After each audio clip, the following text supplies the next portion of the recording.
Sa video na ito kilalanin natin ang ilan sa mga pinakasikat na aktres sa Pilipinas na pumanaw dahil sa katandaan at natural na komplikasyon dulot ng kanilang edad. Gloria Romero, nagsimula siya bilang extra sa Sampaguita Pictures noong huling bahagi ng 1940s. Ang kanyang breakthrough ay ang pelikulang Monghita noong 1952 at doon na siya naging paboritong leading lady ng studio. Pumanaw siya dahil sa katandaan noong January 25, 2025 sa edad na 91 years old. Bago siya pumanaw, na-diagnose rin siya noon na may vertigo na naging dahilan ng kanyang pagre-retiro sa pag-arte.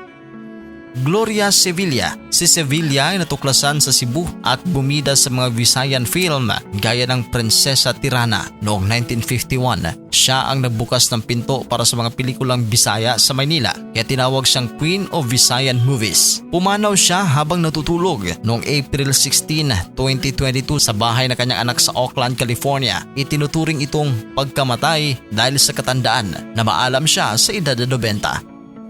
Anita Linda. Natuklasan siya ng direktor na si Lamberto Avillana habang nanonood ng isang stage show sa Avenue Theater noong panahon ng Hapon.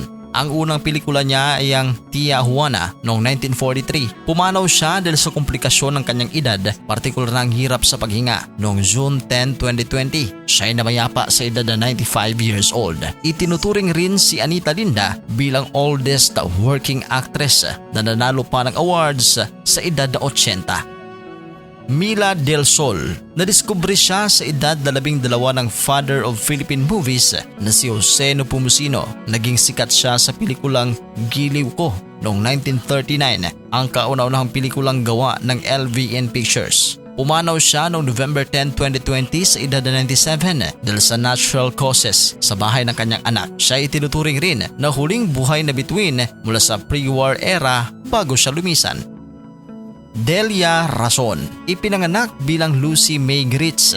Naging bahagi rin siya ng LVN Pictures noong 1949. Nakilala siya ng gusto ng bumida sa pelikulang Mutya ng Pasig noong 1950 at madalas na kapareha ni Mario Montenegro. Pumanaw siya noong March 15, 2025 sa edad na 94 dahil sa natural na sanhi at panghihina ng kanyang katawan dulot na rin ng katandaan. Isa pa sa ating listahan, si Mona Lisa. Nagsimula siya sa edad na 15 noong huling bahagi ng 1930s gamit ang kanyang screen name na Flor de Lis. Nadiskubre siya dahil sa kanyang kakaibang ganda at galing sa pag-arte. Isa rin siya sa mga unang aktres na nagpakita ng modern at matapang na imahe sa pelikula bago pa sumiklab ang ikalawang digmaang pandaigdig.